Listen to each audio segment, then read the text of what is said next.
Me going sick. All right. Yeah, man, I appreciate it, man. Everyone, my first guest, Max Caster, trainer, wrestler, rapper, athlete, Freestyle Fridays. If you don't know, why don't you know? When They should know. It's almost been a year of Freestyle Fridays, by the way. It's coming up on the year anniversary. you got something special planned? I don't know. There's never been like a special guest or anything, but maybe if I can line up all the people I've like sneak dissed on Freestyle Fridays, I All would have. right.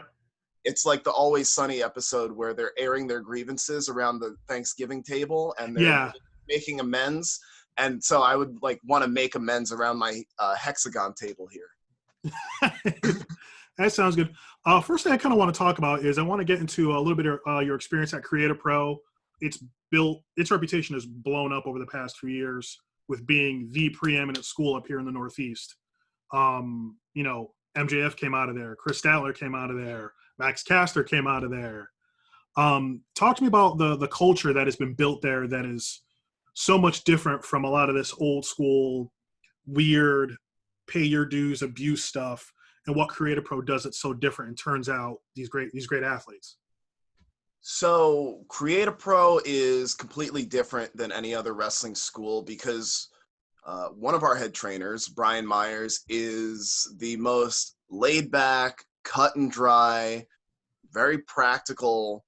He's like the most just regular dude and a great wrestler at the same time. So anytime somebody walks in and they seem a little off, they usually don't last.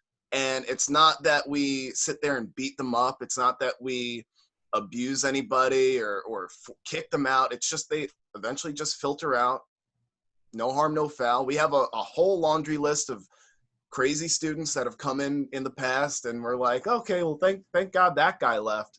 But really, at Creative Pro, only the really great stick around, and name the wrestlers who've come out of there. They're great guys. I love the Shook crew, two other wrestlers, Bryce and Bobby, who are really, really great wrestlers.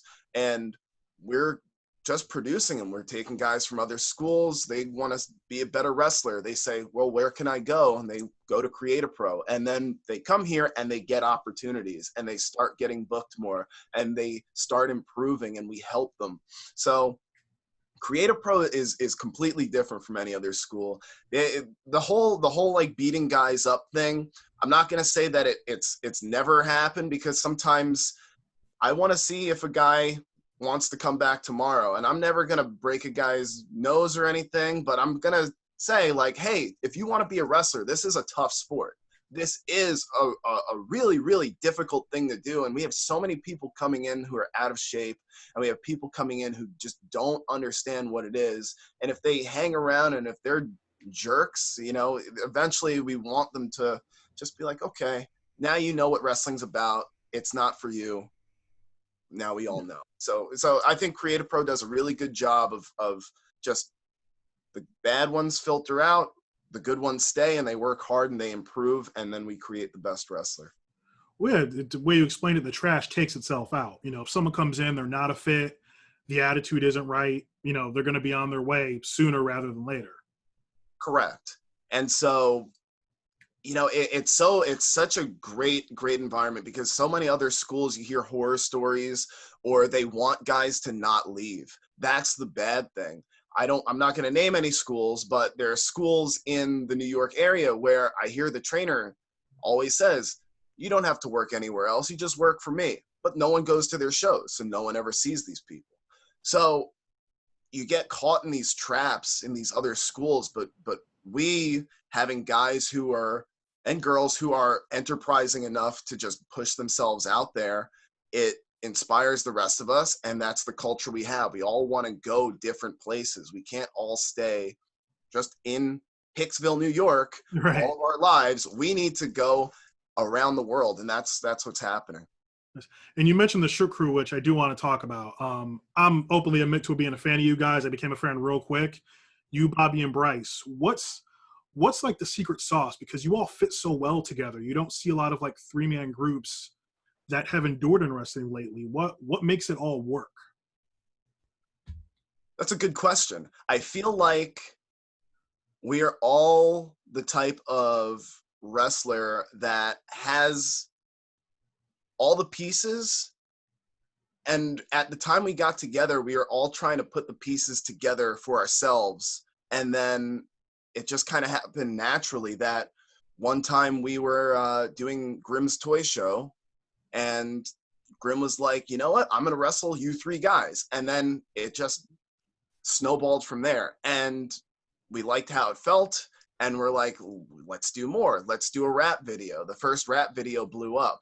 So the secret sauce is, it's just kind of three guys who, we're all very different. We have conversations about tons of things, and we don't agree on everything. But what we do agree on is we want to be great wrestlers. We want to be, you know, great entertainers. We want to be known for what we do. And at this point, the Shook Crew is, you know, some people, I'm happy you said that we fit well together, because a lot of people will look at the Shook Crew and they'll say, well, what are these three guys together? Because, you know, Bobby carries a goat, Bryce has a big fur coat, I have a microphone and a platinum chain. It's not on the surface level cohesive, but if you see us work, it's really, really great. And so, you know, the secret is just we're all ourselves, and we're all friends. And the diss tracks. I mean, the two that stand out to me were the Tommy Dreamer diss track, because I went to that show later on. Y'all faced them, and then the MSP diss track, the Back to the Yard one, which was super catchy and kind of blew up in certain circles of Twitter and social media. Yeah. So the Back to the Yard one, that was for Limitless Wrestling, and it was Shook Crew versus Main State Posse. And still, when we had been going to shows up until coronavirus killed wrestling, people would still come up to us and say, oh, Shook Crew, I love Back to the Yard. And wrestlers really took to that song, where we would go to shows and they'd be like, oh, Back to the Yard, Back to the Yard. And so it's so weird when you write a song that resonates with so many people, because I can't take that exact thing and do it again. It always has to be different. So that one was really fun. I had the vision for the video too. We're all just backyard wrestling, and we built the ring out of tiki torches and twine, and and we got some guys from one of the schools, and we beat them up, and it was, you know, classic video. The Tommy Dreamer one, I appreciate that. That wasn't my favorite beat that I ever did, just because I forget the name of his entrance song, but I had to sample that song, and I was like, I'm not feeling it, but, you know, I did it anyway. And then it was an okay song. You know, I wish Tommy Dreamer would have acknowledged it. Most wrestlers acknowledge that. They'll be like, all right, you know, that was good, or that was funny. Tommy Dreamer, I'm pretty sure, just never even saw it. It never came across his radar. And so I'm not going to walk up to him and be like, hey, Tommy Dreamer, by the way, before we, you know, go fight in the ring, did you see the diss track I made on you? He's going to be like, no, I didn't. So that's great. And let's talk about you showing up on AEW and some matches down there. Before we even get to the matches, in terms of traveling down there, and I guess kind of getting in the door and testing, and how the protocol go? Like, was it easy to kind of, was it a seamless to kind of get tested? They seem to have a handle on it down there. Yeah, they did a really good job. You go in, they're in one of the hotels. You go to the room that they're in. You have your mask on. They test you. It's a quick test. You hang out there till it's done. And I was negative for coronavirus both times I went down there. So you know, I hadn't seen anybody get a positive. I hadn't heard anybody get a positive. So I think they're doing a really good job. And in terms of the climate, I mean, looking around that ring, if you're a fan of independent wrestling, you recognize a lot of the people around that ring. What was that kind of environment like to have like the AEW guys there, but also have these assorted independent wrestlers that you may have seen or not have heard of, or maybe heard of a little bit? Yeah, it was cool. All the independent guys were real nice. I didn't know a lot of them, but or I hadn't met a lot of them. I met Robert Anthony for the first time, and he's very nice to me. He was a fan of my raps and stuff, and all the other guys were nice as well. And I think the biggest difference between that and what you would think at any other television wrestling show is everybody is kind of very friendly and very open, and so we're in the same locker room as the contracted wrestlers, and you're just kind of walking around back there and you're not walking on eggshells. I'm comparing it to, doing extra work at WWE, which is, I've done that tons of times and it's fun. They treat you nice, but a lot of times it's, you're wearing a suit and it's please don't get in anybody's way. And when we need you, we'll come find you. And a lot of times you're just kind of hanging out, wondering do I need to get dressed in 30 seconds or not? Do I need to run down to the other side of the arena, or do I just, sit here and watch the show, which is perfectly fine, but it's kind of like a nerve-wracking feeling. At AEW, it's kind of very relaxed. You kind of know what you have planned for later in the night, where you know who you're going to wrestle, and you're just one of the boys when you're there, which is nice. There's not that kind of weird unspoken or spoken hierarchy. Everyone's just there to work and do what they need to do. Pretty much, yeah. I think the most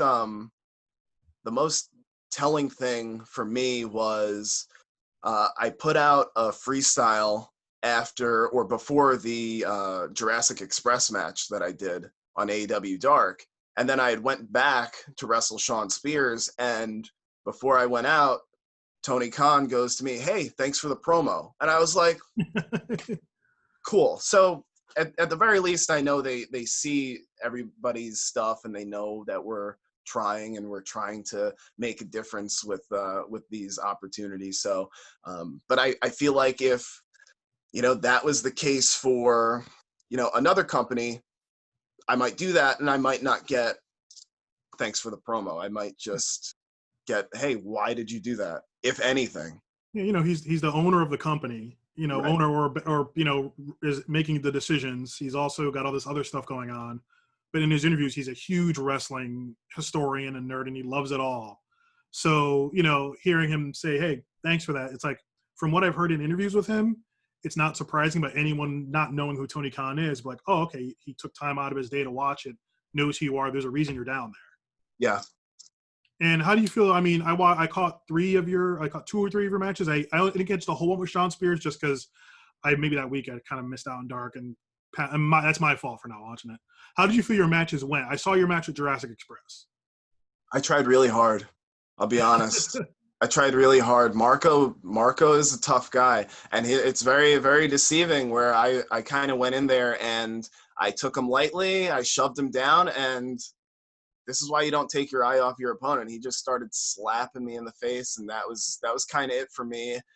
And I tagged out, and when I came back in, it was Luchasaurus, and that was a whole other animal, literally. So, so I tried really hard. I could tell you that much. Against Shawn Spears, same thing. I thought I had him.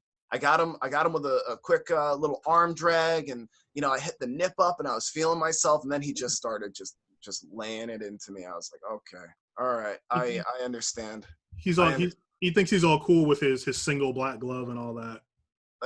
Look, single black glove or not, he's a almost 20-year veteran of wrestling. So yeah, I've only been wrestling compared to that for 6.5 years. So he's got a lot of experience on me, and I think he could see when I got a little bit cocky in there. He was just like, all right, well, you know what, you're dead. And I was pretty much we're wrestling now. All right, let's go.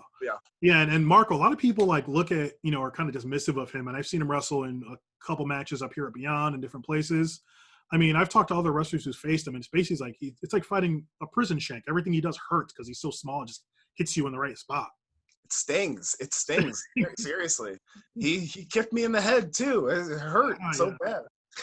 I watched that match the other night. I hadn't watched it since it first aired. Then I watched it, I think, Tuesday night, and I'm just watching him go at it, and he just goes and goes and goes and goes.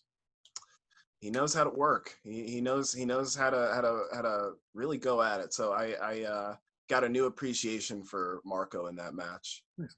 Now speaking of AEW, you know, I think of like 3-man teams of Shook Crew, you, Bryce, Bobby. I mean, is it too early to start talking about like, you know, Shook Crew versus SCU? I mean, you know, just off top of my head, I see, you know, things match up well there. You know, you got Bobby's your wild card. That's Kazarian. You know, Bryce is the athlete. You know, that's Scorpio Sky's thing, and then you and Chris Daniels. You know, kind of the respective heads there. I feel like that maybe I'm overstepping, but I feel like that could be a match that could people want to watch. Well, thank you for comparing me to the Fallen Angel. That's really big praise. I'm gonna just remember that for the rest of my life. I'm pretty much the equivalent of Fallen Angel, Christopher Daniels. No, I will never say never. But you know, I'm not making the matches, so I would love that to happen.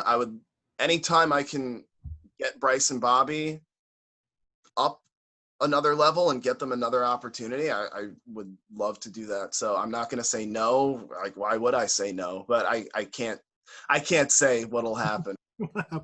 I mean, yeah. I mean, I've seen you all wrestle singles matches. I've seen you wrestle tag matches. You tagged with Chris Statlander at a show up here a few months ago. And I saw Bobby in a singles match here at Northeast Wrestling, which I was surprised to see. I don't know if you had seen that match or you were at that show up in Bethany. I was at the seminar beforehand, Okay. and Bobby won the seminar, actually. Yeah. And he definitely deserved it. And I didn't see his match. I heard about it. Bobby said it was a good match. He did his best. So, you know, I'm proud of Bobby. Like people gravitate to him, and that's why he was able to get that spot, is because in that seminar.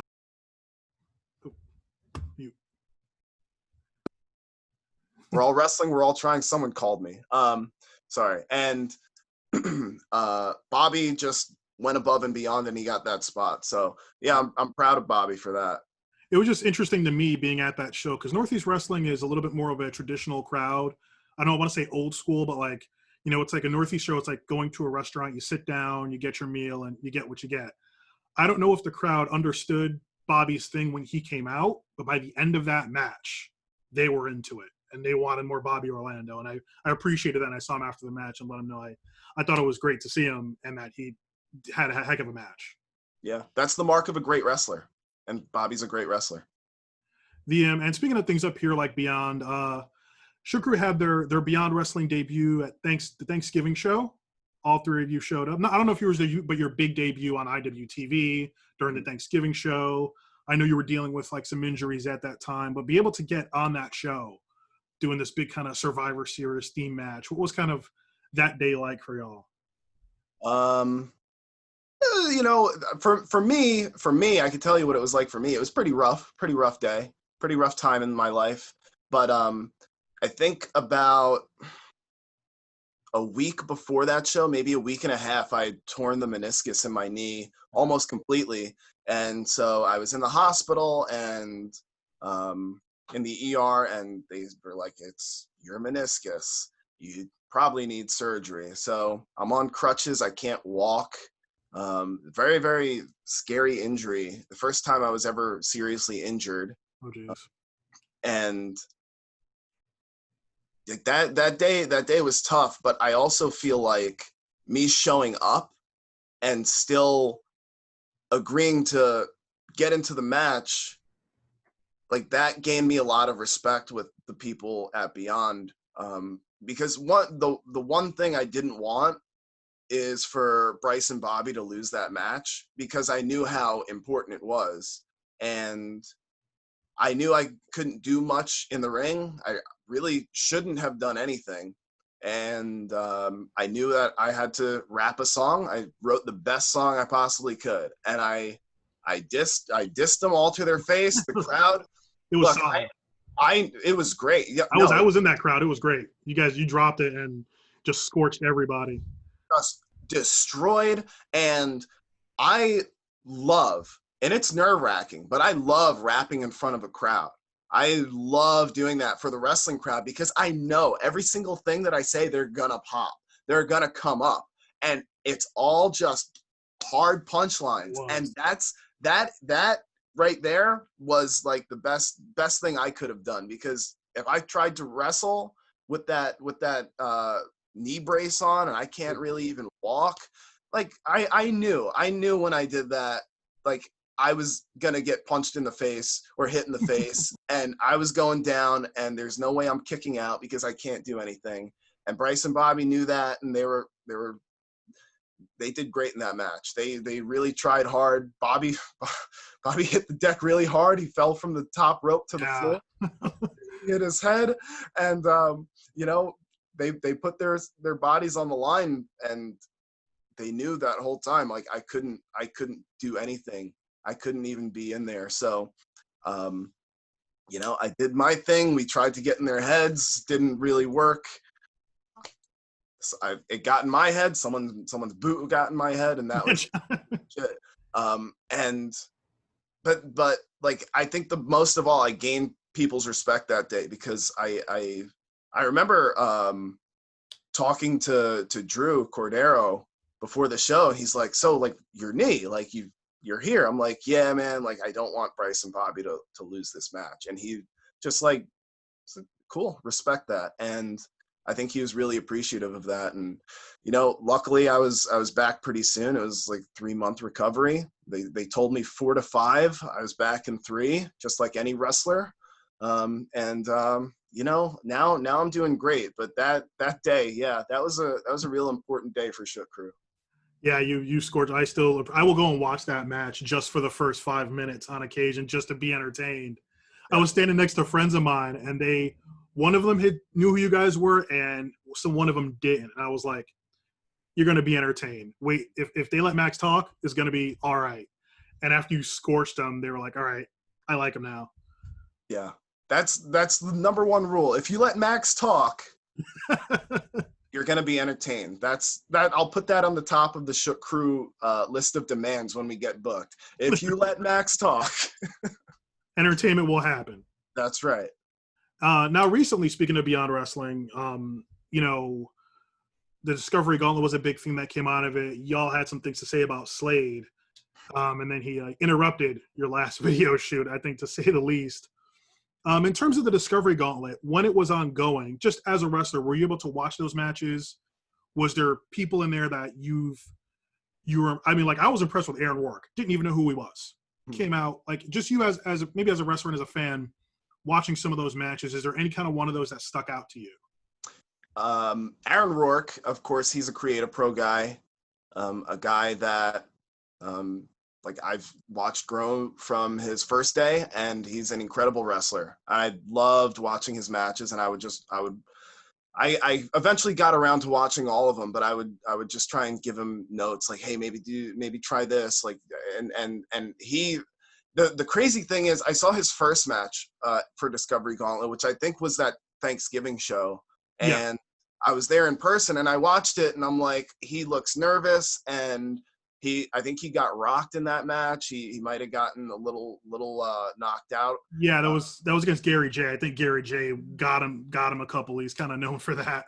Yes. And it happens. But and I watched that match, and I was just like, you do belong here. Like you need to just kind of get that confidence back. And over those weeks, as I watched the matches, he got more and more confident. That when we had a show, I think it was around Christmas time at Create a Pro, and I watched him there, I was like, this guy is a whole other animal now. This is a huge star. So I think just that 1 month-long stretch that he did for Discovery Gauntlet was so pivotal in his career at the time, to where he brought it back to where we were, and it was just undeniable. I'm like, get this guy in the title matches, get this guy, every single opportunity he can get, because he's a star. So I like that. I like Aaron's matches. I'm a huge fan of Red Death. Yeah, like I if there's one guy, and I hope he sees this, if there's one guy I want to wrestle coming back to wrestling, it's him, because there's nobody. I know that I am the best wrestler alive. That's 100% true. But I know that nobody is going to fight me like that guy. Yeah. And I live for that. And I have a problem because I feel like a lot of wrestlers, they don't have that killer instinct. They want to go in there, do their stuff, have their match, and then they're going to hang out at the bar later with the fans and the other wrestlers, and they're going to hang out and they're going to be like, oh, you know, we did a great match and we had a good fight, but you know, I want a real fight. I want to, when we're at the bar later, I want to have the bottle on my eye. Like that's what I want. I want the other guy to have the bottle on his neck. I want him to be ice in his neck. And I feel like that's the only guy right now, Daniel Garcia, who's like really bringing that fight to people. So I want to have that chance to fight him so people could see that that's what I bring to the table, because a lot of wrestlers, they shy away from that. They don't want to get into that kind of fight. And, you know, when I take it to them, they want to powder away. They want to get away. But there's a guy that I know is going to push me to be a better fighter, a harder hitter, a better submission wrestler, doing anything I can to win. And that excites me more than anything. So I want to wrestle him. I'm a big fan. Yeah, he's I follow social media. I guess he just graduated from college and he's like, I'm ready to wrestle. Anyone, anytime, anywhere. That's a match I watched. Seeing him at Beyond. Yeah, he's got 2 speeds, walk and then murder you. Yes.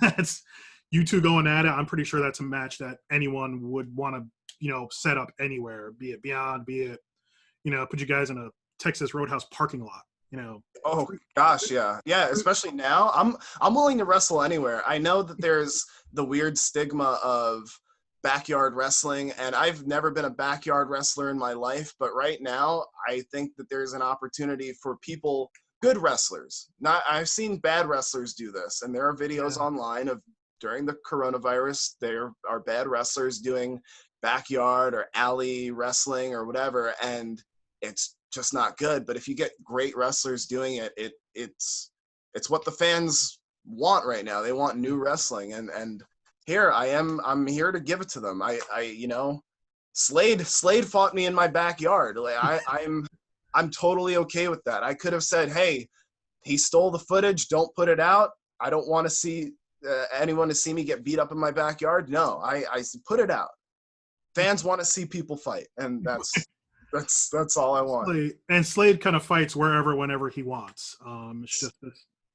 He's now. Is this now? Is this? I don't want to say. Is it over? Is it kind of on pause between you and Slade? Or are you just like, let's still fight? What's the situation? I know it's kind of weird with coronavirus and quarantine. Look, nobody called for the bell when he choked me with that chain. Nobody counted for 3. There was no referee, no official. I feel like I still deserve a real shot in a Beyond Wrestling ring, Discovery Gauntlet. First show back, Slade, Platinum Max. And I'm going to take it from Slade. Slade, he's another guy who trains at Create a Pro now. And when he shows up, I'll tell you, it's a very scary situation, because if you ever see Slade, he's pacing back and forth. He's not really talking to people. You're like, okay, well, is he gonna come in here and want to wrestle, or is he gonna pull out a sharp blade from his pocket? He just has pockets on him at all times. What are you doing? And you know, I feel like I deserve that shot, a real match in front of the fans in the ring for the Discovery Gauntlet officially, so I can take it from him and hold it for the entire year. Entire run. Now, whenever season 3 Uncharted starts again, I mean, I think the longest run was, I want to say Tony Depp, and I may be off, and it was Tony Depp or Thomas Santel, right about 8-9 weeks. And Uncharted territory usually goes about 13, 14 episodes. So you're taking it from Slade episode 1 and running the table for the next 12 weeks, no matter who they throw in front of you. Yeah, I'm the best wrestler alive. If they want to bring the best wrestler dead to me, sure, they could do that. They could bring me Eddie Guerrero. Maybe they run it back and get guys who, like, you know, O'Shea Edwards and, you know, guys who maybe had their shot, didn't do so well, and then bring them in against the best wrestler ever and see how that goes. Best wrestler alive. Best wrestler alive. I'm sorry. Best wrestler alive today. There are dead wrestlers that are better, I'm sure. I will give them all their credit. But yeah, I bring whoever. That's the fun part, is that I get to show how many different styles I can do, because there's no wrestler that's more well-rounded than I am. I'm a great technical wrestler. I can brawl with people. I can jump off the top rope pretty easily. I'm very sure-footed in Yeah, that sense. I've seen it. I Yeah, look, I do it all the time. It's one of my moves, the mic drop, and I want to prove to people that I am a versatile wrestler and a top level wrestler and the best wrestler alive. And I feel like it's an opportunity I haven't been able to have yet, because a lot of times I am doing Shook Crew stuff, and we're all so great that together we're a great unit, but you don't realize how great we are individually. And sometimes I'm put in matches where, you know what, I maybe not don't have the best opponent, and you just plow through somebody, and people are like, okay, well, that's fine, but I want somebody who's going to bring me the fight. I want somebody who's going to allow me to prove to everyone how tough I am and how great of a wrestler I am. That's really what I want, is the competition, because like the platinum chain, like this platinum jacket, platinum max, like I am platinum. There's nothing better than platinum. There's gold, there's silver, there's bronze, there's people who go wood. Platinum all the way up here, brother. That's what I am. So I'm proving that I'm the top. So wait, so let's lay this out. We got you versus Daniel Garcia.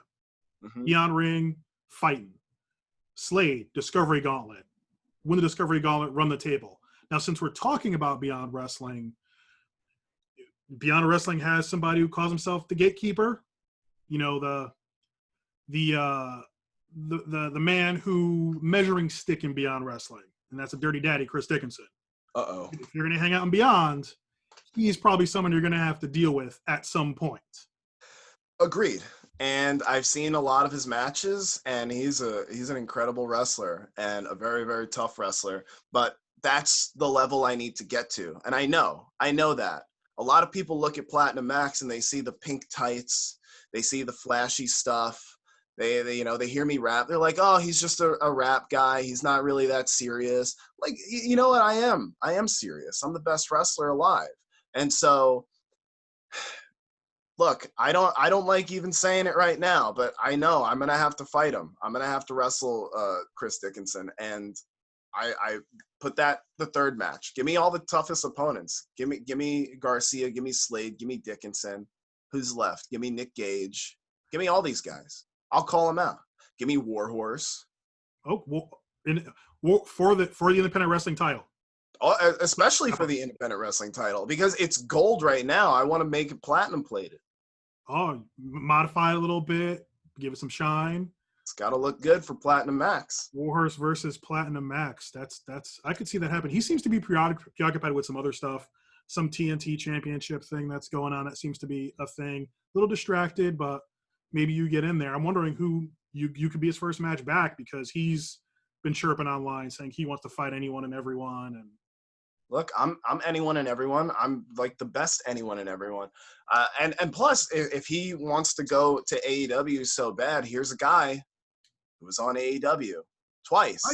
Right. I mean, and I did great. So hey, if you could prove yourself against me, maybe, just maybe, Cody Rhodes will see it and he'll be like, oh yeah, let's put Warhorse on now because he's beat Platinum Max. Platinum Max is great. We all love Platinum Max. He's the best wrestler alive. He's the hit maker. And so, yeah, look, first match back, second match back, I don't care.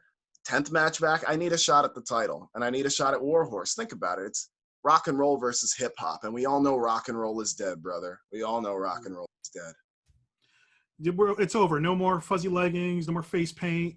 Take the belt, platinum it up, class it up, bring the independent wrestling title into a new era, a platinum era with the best wrestler alive. Platinum era. I'm going to bring it around the world, make it a true world title, bring it back here, defend it against all the people here, beat them. And then I'll say, well, I've beaten all the independent wrestlers. Well, what's next? And then, you take it, you bring it somewhere else, and then, I'll fight someone with a contract or something. I don't know. But look, just like any other wrestler, I want to wrestle really, really bad. And I feel like this is the year. And I've heard this so many years prior where other people have told me, Max, this is your year. Max, this is the year you're going to break out. I've heard that 2019, 2018, 2017. They said, once you find that new thing, it's all you. I found Shook Crew. Shook Crew pushed me up. I love Shook Crew. That only got me so far. I changed my name to Platinum Max last year, almost a year ago today, and it's pushed me this far. And I know that this is the time for me to push even further. And I see it now. I see it. I see the top of independent wrestling. And I honestly don't love it. I don't love the top of independent wrestling because it's a bunch of the same guys in the same group, and they all hang out, and it's a little clique. Okay. Like nobody points this out. And I like some of those guys, and I know them personally, but it's a little clique. And so it's hard to break into that. So when everybody's saying online, which is where it counts, it's independent wrestling, it's internet TV. When everybody's saying online how cool these people are and counterculture these people are, it's not counterculture if it's the top. It's not counterculture if everyone loves it. So I look at Platinum Max. A lot of people, and I'll admit, a lot of people don't like Platinum Max when they first see me. If I don't do the raps, people don't like Platinum Max. I do the raps, that's like the applesauce, and underneath there's the medicine. I'm the medicine. I'm what's going to cure what's going on in professional wrestling right now.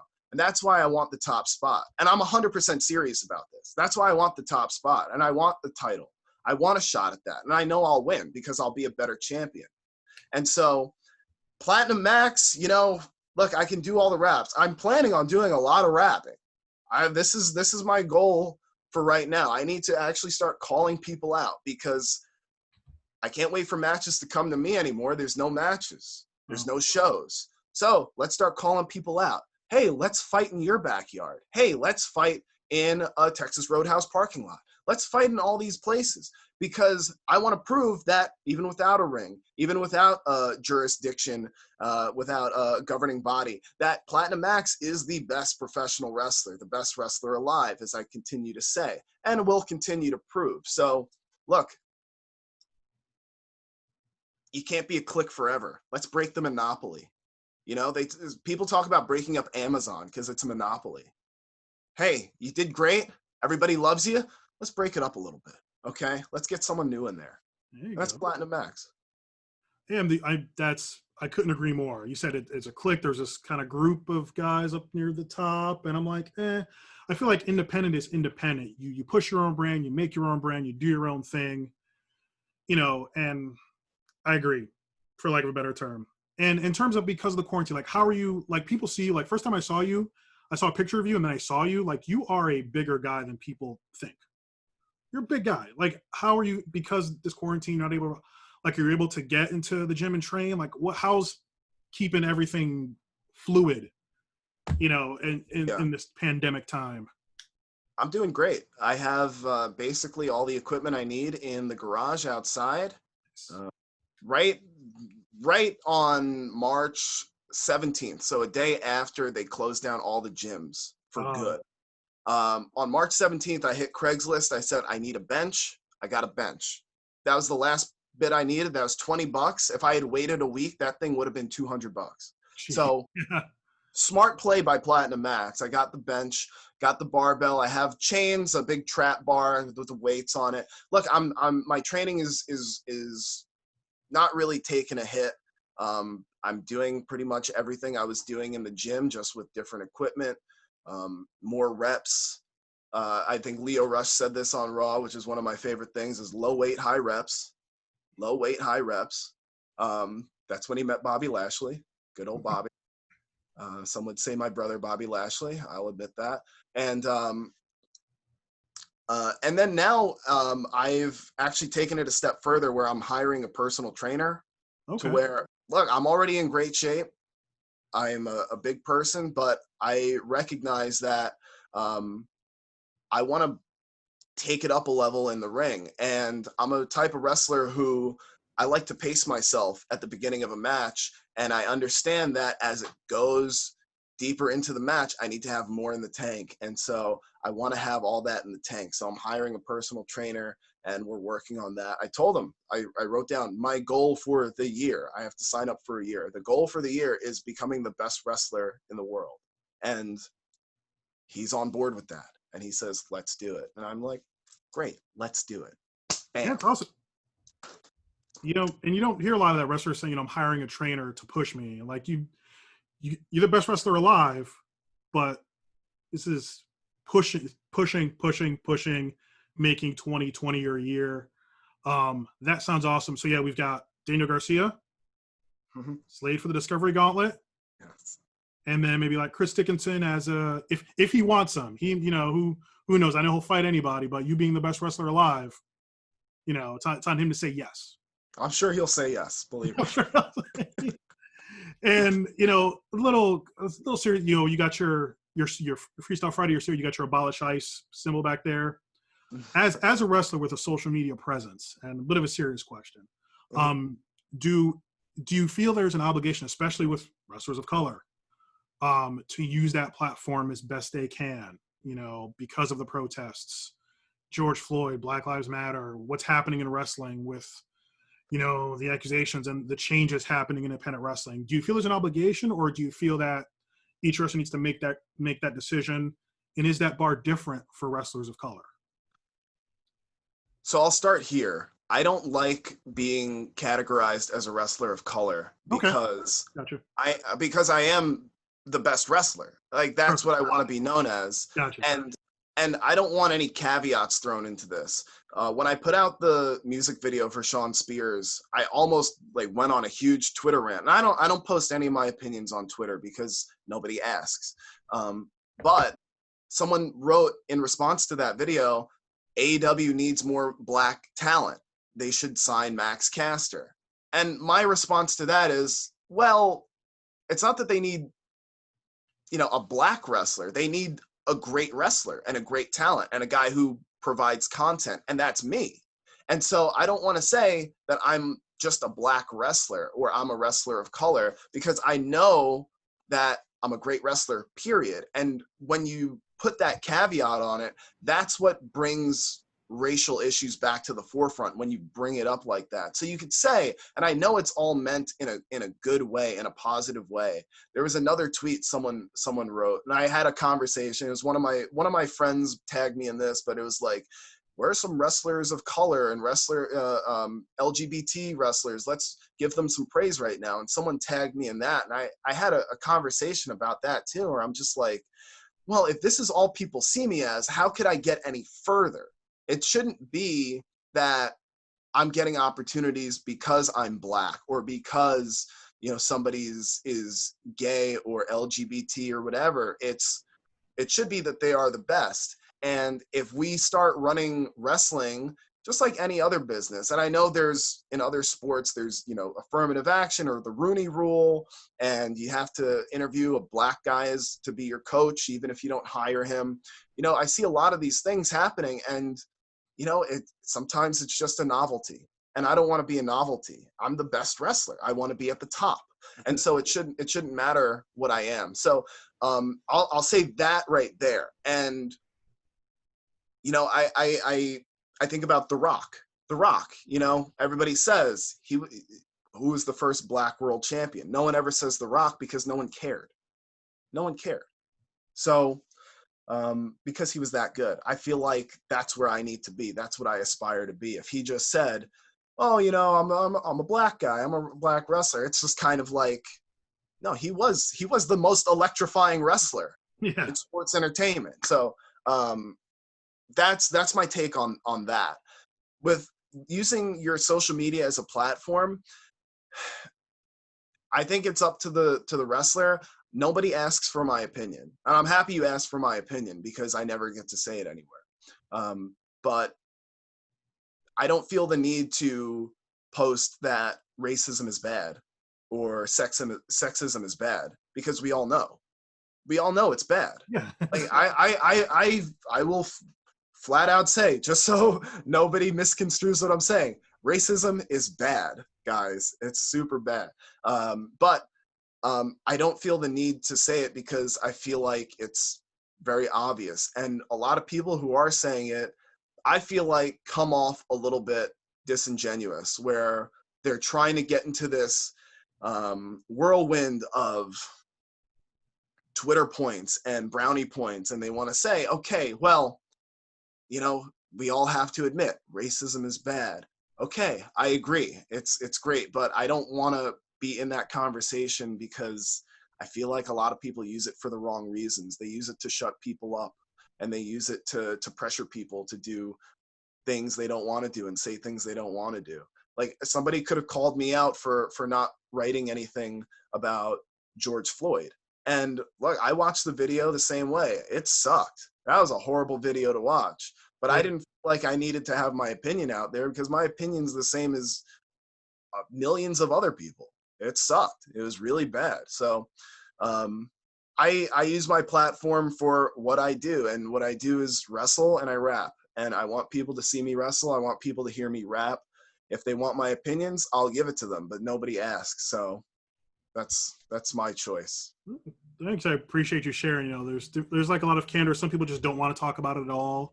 Some folks, you know, kind of go the completely opposite way. So I just wanted to get your unvarnished opinion Yeah. on how that all worked. Serious question now. Onto more light question, because I'm a big breakfast food fan. Waffles or pancakes? Oh, wow. You know, my dad makes really good pancakes, so I'm going to say pancakes. It's a sentimental thing. When we had waffles in the house, it was always Eggo. And so okay. So never like made waffle iron waffles? No, I don't even have one. I never used one. When I see them in the hotel breakfast areas, I'm like, stay away from that. I don't know how to use that. So really, I find it interesting. You just pour the thing in, flip it over. I've never been brave enough to make myself a waffle. And just to wrap up, and again, thanks so much for helping me out with this, man. It's been a great conversation. So we've set up Best Wrestler Alive, Platinum Max Caster, Daniel Garcia, Yes. Slade, Discovery Gauntlet, Beyond. I'll make sure Drew and Beyond are aware. Chris Dickinson.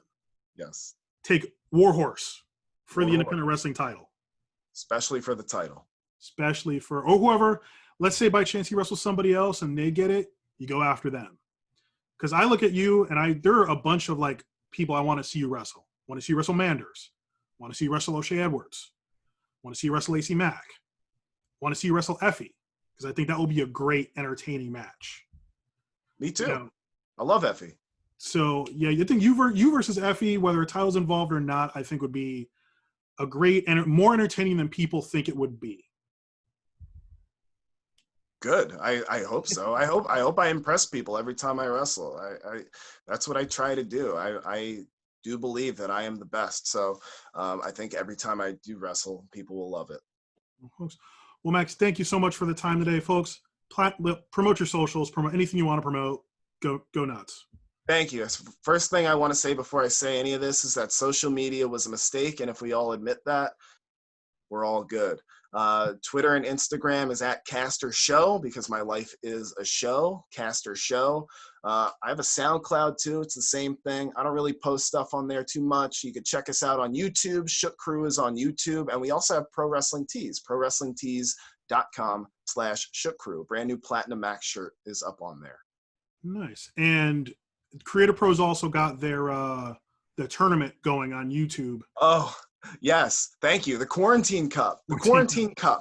So it is a round robin style tournament. So similar to the G1 in New Japan.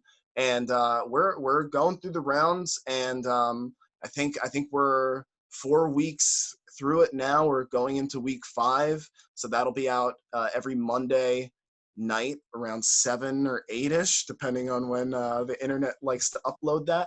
And you can follow along. So it's a good opportunity. I think I can't say anything now, but I think we're gonna start moving Cap TV onto a different platform. Okay. Which is very, very exciting. So we're gonna be equivalent to a lot of other things very soon, and not just a YouTube show. So I see a lot of big things for Creative Pro, Cap TV. I have a lot of plans especially when this quarantine cup is over. Being one of the main people at Creative Pro, I have some say in this, and I want to start bringing fans back into the arena there. And Can't wait to get back. I've been to one show down there. I'm in Connecticut, so it's making a drive down to Long Island. I've been to one show. Creative Pro puts on a great show. Great show. I get to be on Northeast as much as I can. So when you guys come up here, I'll try and go. But I want to get back to shows. It's going to be different. We're not going to go into normal. We're going to go into a new normal, I guess. But I want to be safe. But I want to get back to watching wrestling in person.